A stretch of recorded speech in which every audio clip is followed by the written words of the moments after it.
రాష్ట్ర రాజధాని అమరావతి పూర్తి అయితే రాష్ట్ర అభివృద్ధి చెందుతుందని మంత్రి పార్థసారథి పలువురు వక్తులు అభిప్రాయపడ్డారు.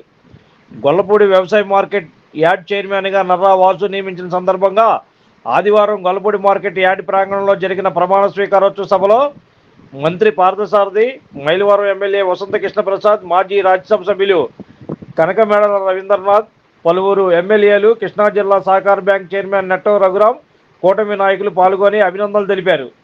ఈ సందర్భంగా ముఖ్య అతిథులు మాట్లాడుతూ కూటమి ప్రభుత్వం ఏర్పడి 7-8 మాసాల్లో లక్షల కోట్ల పెట్టుబడులు వచ్చాయని, రాజధాని అమరావతి పూర్తయితే రాష్ట్ర అభివృద్ధి చెందుతుందన్నారు. రాబోయే 10 సంవత్సరాలు కూటమి ప్రభుత్వం ఉంటేనే రాష్ట్రం అభివృద్ధి చెందుతుందన్నారు. గత ప్రభుత్వంలో టీడీపీ కార్యకర్తలపై నీచమైన కేసులు పెట్టి హింసించారని, అందుకనే ప్రజలు వైసీపీకి 11 సీట్లకు పరిమితం చేసినా బుద్ధి తెచ్చుకోకుండా రైతులకు అన్యాయం జరుగుతుంది, కుట్రపూరితగా వైసీపీ నేర రాజకీయాలు చేస్తుందన్నారు. కూటమి ప్రభుత్వం అభివృద్ధి, సంక్షేమం రెండు కళ్ళుగా భావించి పనిచేస్తుందన్నారు. గత ప్రభుత్వం 10 లక్షల కోట్ల అప్పులు చేసి ఏపీ ప్రజల నెత్తిన పెట్టిందని, కూటమి ప్రభుత్వం అప్పులను అధిగమిస్తూ యువతకు 20 లక్షల ఉద్యోగాలే కల్పన ధ్యేయంగా కూటమి ప్రభుత్వం పనిచేస్తుందన్నారు. నూతన కమిటీ నేతృత్వంలో మార్కెట్ యార్డ్ అభివృద్ధిలోకి వస్తుందని ఆశాభావం వ్యక్తం చేశారు. చైర్మన్ నర్రా వాసు మాట్లాడుతూ తాను నమ్ముకున్న పార్టీ తనకు ఈ రోజున ఈ పదవి కట్టబెట్టినందుకు ముఖ్యమంత్రి నారా చంద్రబాబు నాయుడికి, యువ నాయకుడు నారా లోకేష్కు, డిప్యూటీ సీఎం పవన్ కళ్యాణ్కు, కమిటీ సభ్యులకు అభినందనలు తెలిపారు. తొలిత గొల్లపూడి సెంటర్లో ఉన్నటువంటి స్వర్గీయ నందమూరి తారక రామారావు విగ్రహానికి పూలమాల వేసి ఘనంగా నివాళులర్పించారు. అనంతరం భారీ ర్యాలీగా బయలుదేరి సభాస్థలికి చేరుకున్నారు.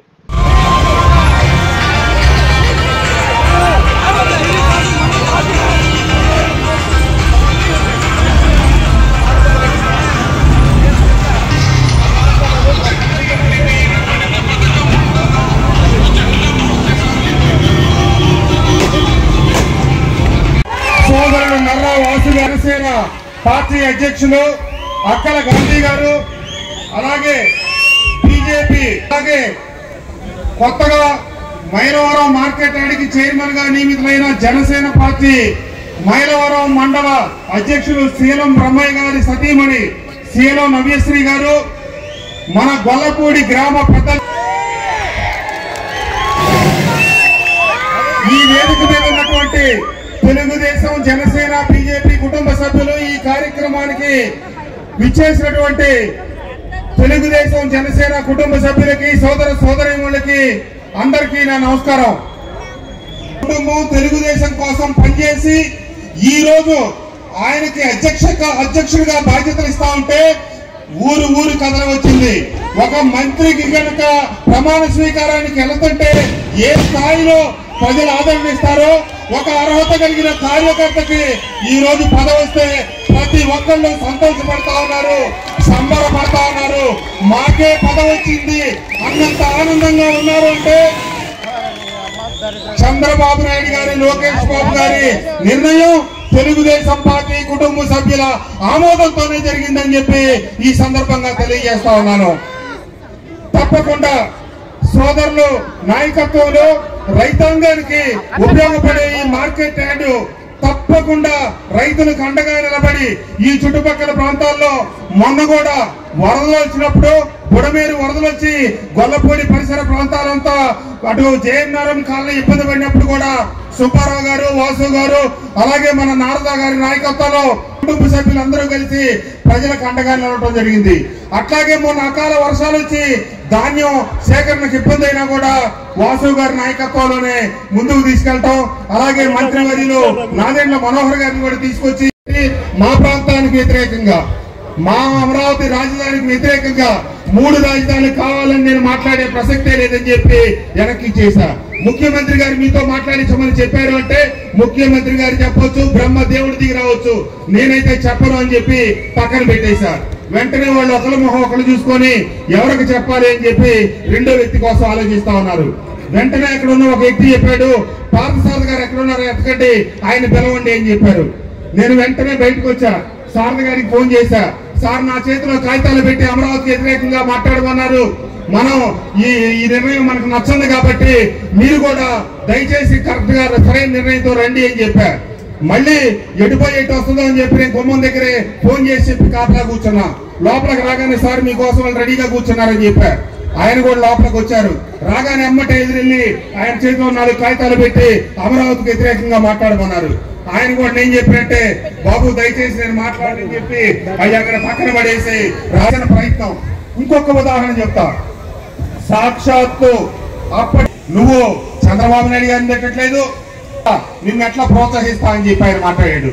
బాబు నువ్వు నాకు పదవులు ఇవ్వద్దు, నన్ను ప్రోత్సహించొద్దు, విమర్శ అయితే ఖచ్చితంగా విమర్శ మీద కట్టుబడతాం, విషయానికి సంబంధించిన విమర్శలు చేస్తాం, అంతేగాని వ్యక్తిగత దోషాలకు వెళ్ళము.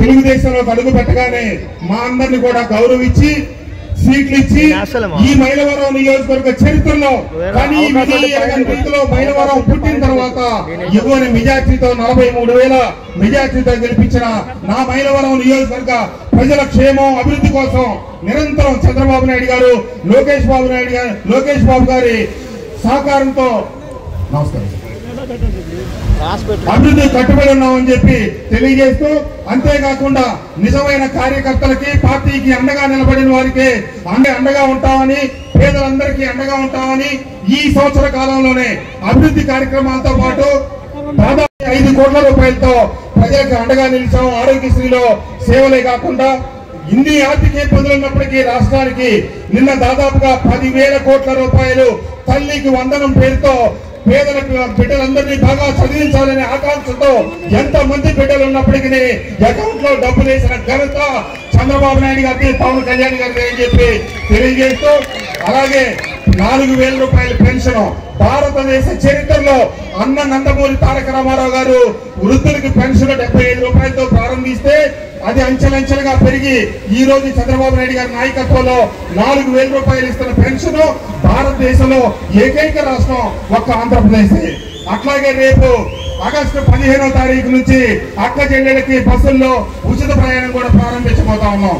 కాబట్టి తప్పకుండా సంక్షేమం అభివృద్ధిగా ఈ ప్రభుత్వం ముందుకు సాగుతుంది అని, అలాగే పార్టీ కోసం త్యాగాలు చేసిన కష్టపడిన వాళ్ళకి వంతుల వారీగా దశల వారీగా తప్పకుండా గుర్తింపు, పార్టీలో పదోన్నతి, ఉన్నత స్థానాలు దక్కుతాయని చెప్పి ఈ సందర్భంగా తెలియజేస్తూ, మీరందరూ వచ్చి ఇంత ఘనంగా స్వాగతం పలికి వాసు గారు అలాగే మిగతా డైరెక్టర్లు ప్రమాణ స్వీకారానికి వచ్చి ఆశీర్వదిస్తున్నందుకు మీ అందరికీ నా హృదయపూర్వక ధన్యవాదాలు, నమస్కారాలు తెలియజేస్తూ సెలవు తీసుకుంటా ఉన్నాను. జై హింద్. చంద్రబాబు నాయుడు గారి నాయకత్వం, లోకేష్ బాబు గారి నాయకత్వం, పవన్ కళ్యాణ్ గారి నాయకత్వం, నరేంద్ర మోడీ గారి నాయకత్వం, నర్రా వాసు గారి నాయకత్వం, బొమ్మసాని సుబ్బారావు గారి నాయకత్వం. సభాధ్యక్షులు, మీ అందరి ప్రియతమ శాసనసభ్యులు,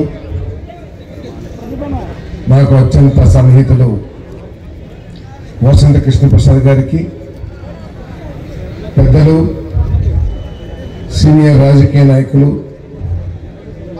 అనేక దశాబ్దాల నుండి తెలుగుదేశం పార్టీని ముందుకు నడిపిస్తూ కార్యకర్తలకి తోడుగా ఉంటూ నాయకత్వానికి అండగా ఉంటూ ఇటీవల కేడీసీసీ బ్యాంక్ చైర్మన్గా పదవి స్వీకారం చేసిన మిట్టం రఘురామ్ గారికి, పెద్దలు అపోజిషన్లో ఉన్నా కూడా మెరవకుండా పార్టీ విధానాల్ని అధికార పక్షం చేస్తున్న దురాగతాలకు వ్యతిరేకంగా గళమెత్తుతూ కేవలం రాష్ట్రంలోనే కాకుండా రాజ్యసభలో కూడా తెలుగుదేశం పార్టీ గళాన్ని విజయవంతంగా వినిపించిన కనకమేడల రవీంద్ర గారికి, మాజీ రాజ్యసభ సభ్యులు, పెద్దలు మేయర్ గారు, విజయవాడ పట్టణంలో అభివృద్ధి రుచి చూపించిన మన మాజీ మేయర్ శ్రీధర్ గారికి, రఘురామరాజు గారికి, ఇంకా ఈరోజు పదవి స్వీకారం చేసిన వాసు గారికి, అభిమాన పాత్రుడు గొల్లపూడి సుబ్బారావు గారికి, మరి వేదిక మీద ఉన్న సోదర సోదరిమణులు, ఈరోజు ప్రమాణ స్వీకారం చేస్తున్న డైరెక్టర్లకి, చైర్మన్కి, ఇక్కడికి అశేషంగా చేసిన తెలుగుదేశం పార్టీ, జనసేన, బీజేపీ కార్యకర్తలందరికీ కూడా నా హృదయపూర్వక నమస్కారాలు. చాలా సంతోషం, నేను ఎక్కువసేపు మాట్లాడినాం. మీరందరూ కూడా రాజకీయాల్ని, ప్రస్తుతం జరుగుతున్న రాజకీయాల్ని క్షుణ్ణంగా గమనిస్తూ ప్రజల్లోకి విషయాలను తీసుకెళ్లాల్సిన బాధ్యత ప్రతి తెలుగుదేశం పార్టీ, జనసేన, బీజేపీ కార్యకర్తల మీద ఉందని చెప్పేసి మనం చేస్తా ఉన్నాను. ప్రజాస్వామ్యంలో పార్లమెంట్ అసెంబ్లీకి అయితే రాదు, కానీ ఏదైనా ఒక అరగంట పావుగంట ఇప్పుడు వస్తే ప్రజల సమస్యల గురించి, రైతుల సమస్యల గురించి ప్రస్తావించరు. కానీ కేవలం తన స్వార్థంతో తనకి పదవి కావాలని విలువైన సభా సమయాన్ని కూడా వృధా చేస్తారు. కానీ రోడ్డు మీదకి ఎక్కి రైతులకు ఏదో నష్టం జరిగిపోతుందని చెప్పేసి డ్రామాలు మొదలు పెడుతుంది ఈ ప్రతిపక్ష పార్టీ అని చెప్పేసి మీకు మనం చేస్తామని నేను పరామర్శలు మనం కూడా చేస్తాం. పరామర్శ అంటే బాధలో ఉన్న వ్యక్తిని కానీ, బాధలో ఉన్న సమూహాన్ని కానీ వెళ్ళి మర్యాదపూర్వకంగా కలిసి, సానుభూతి పరంగా కలిసి వారి సమస్యల్ని కూర్చుని చర్చించి వాటికి ఏమైనా పరిష్కారం సాధించగలమేమో ప్రయత్నం చేయాలి.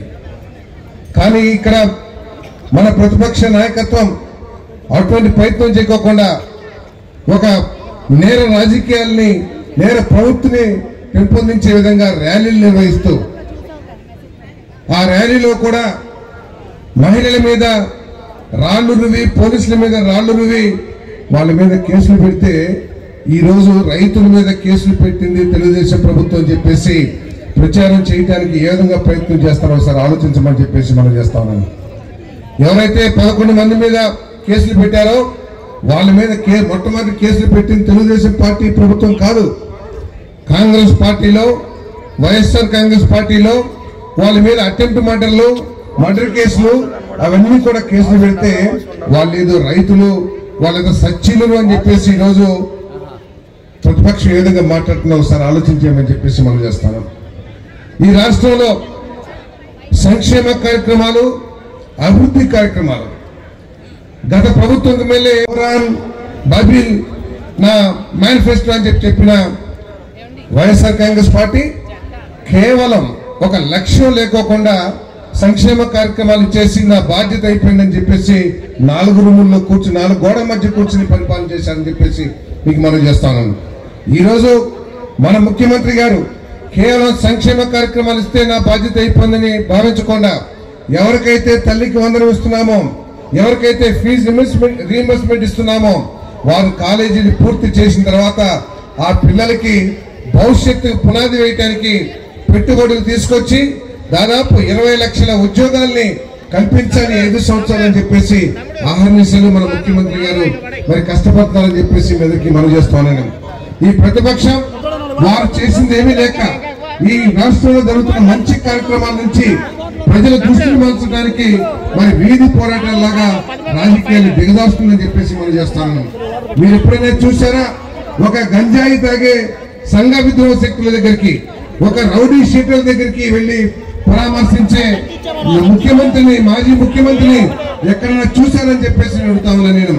ఒక ముఖ్యమంత్రి స్థాయి వ్యక్తి, ఒక మాజీ ముఖ్యమంత్రి ఎవరి దగ్గరికైనా వెళితే, మొన్న వచ్చారు మన చంద్రబాబు నాయుడు గారు ఆగిరిపల్లి, ఎవరిని రానిలా ఆయన ఎమ్మడే వెళితే కొన్ని వేల మంది తండోపతండాలుగా వచ్చారు, మీరెవరు రావద్దు అని గొర్రెలు కాసుకునేవాడు ఇంటిలోకి వెళ్లి ఆ ఇల్లు ఏ విధంగా ఉంది, ఒక పక్కన పేడ 2 గేదెలు, ఇంకో పక్క ఒక 10 గొర్రెలు, అటువంటి ప్రాంతంలో అరగంట కూర్చుని వారి సమస్యలు విని, అదేవిధంగా మన నాయి బ్రాహ్మణులు మంగళ షాపులకు వెళ్లి ఆ కుర్చీలో కూర్చుని వారి సమస్యలు విని వారికి సమస్యలు పరిష్కరించడానికి ఆ విధానం, దాంతో రాష్ట్ర వ్యాప్తంగా గొర్రెల కాపరులందరూ కూడా చాలా సంతోషం. ఈ రాష్ట్రంలో మళ్ళీ కూడా ప్రభుత్వాన్ని తీసుకుని రావాలో ఆలోచించాలని చెప్పేసి అందరికీ శ్రమం చేస్తాను.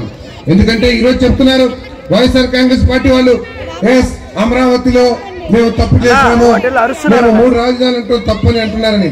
నేను అడుగుతా ఉన్నాను వైఎస్ఆర్ కాంగ్రెస్ పార్టీ వాళ్ళకి, మీరు ఏ రోజైతే 3 రాజధానులు అని చెప్పేసి అనౌన్స్ చేశారో ఆ రోజు ఉవ్వెత్తున ఉద్యమాలు లేచినాయి, ప్రజలందరూ కూడా విమర్శించారు. మరి ఆ రోజు జ్ఞానం కలిగిన ఏ వ్యక్తి అయినా సరే ఎందుకు వీళ్ళు వ్యతిరేకిస్తున్నారు ఈ నిర్ణయాన్ని చెప్పేసి నీ నిర్ణయాన్ని పునరాలోచించినట్లయితే నువ్వు ఒక విజ్ఞత కలిగిన రాజకీయ నాయకుడు లేదా విజ్ఞత కలిగిన రాజకీయ పార్టీని అనుకోవడానికి అవకాశం ఉంది. అదేవిధంగా పోలవరం ప్రాజెక్టు ఆ రోజు మనం చూసాం, అసెంబ్లీలో మీసాలు తిప్పారు, తొడలు కొట్టారు. 2021 కల్లా మేము పోలవరం నీళ్లు కాలంలో ప్రవహింపజేస్తామని చెప్పారు. మరి అదే ప్రభుత్వంలో అదే శాఖ నిర్వహిస్తున్న వేరే వ్యక్తి ఎన్నికలు వచ్చేసరికి పోలవరం ఎప్పుడు పూర్తవుతుందో చెప్పలేదని చెప్పారంటే వారి పరిపాలన అనుభవం కానీ పరిపాలన దక్షత కానీ ఏంటో ఒక్కసారి ఆలోచించమని చెప్పేసి మనం చేస్తాను. ఇవన్నీ ఉపన్యాసానికి కాదు, మీరందరూ కూడా ఆలోచన చేయాలి. అదే పోలవరం కనుక 2021-22లోనే పూర్తయినట్లయితే ఈ 2-3 సంవత్సరాలు ఈ రాష్ట్రంలో రైతాంగానికి జరిగే మేలేమిటో, ఎన్ని లక్షల కోట్ల మేలు జరిగేదో ఒకసారి ఆలోచించమని చెప్పేసి మనం చేస్తాను. ఏదైతే ఈ రోజు మేము చేసింది తప్పే, అమరావతి 3 రాజధానులు చెప్పేసి ముక్కుకు నేలకు రాస్తున్నారో వైఎస్ఆర్ కాంగ్రెస్ పార్టీ వాళ్ళు, ఒకవేళ ఆ రోజే కనుక మీరు పునరాలోచించి అమరావతిని పూర్తి చేసి ఉంటే ఒకసారి తెలంగాణ గురించి ఆలోచించండి. తెలంగాణ ఆదాయ వనరులన్నీ కూడా హైదరాబాద్ ఒక ఎత్తు అయితే మిగతా తెలంగాణ అంతా కూడా ఒక ఎత్తు. అదేవిధంగా మన అమరావతి పూర్తి అయినట్లయితే మనం ఏ విధంగా మన రాష్ట్రం అభివృద్ధి చెందేదో ఒకసారి ఆలోచించమని చెప్పేసి మనం చేస్తాను. మన ఓటు యొక్క బలం అదని చెప్పేసి మీకు మనం చేస్తాను. ఈ రోజు పెట్టుబడిదారులు కేవలం ముఖ్యమంత్రి గారి మీద నమ్మకంతో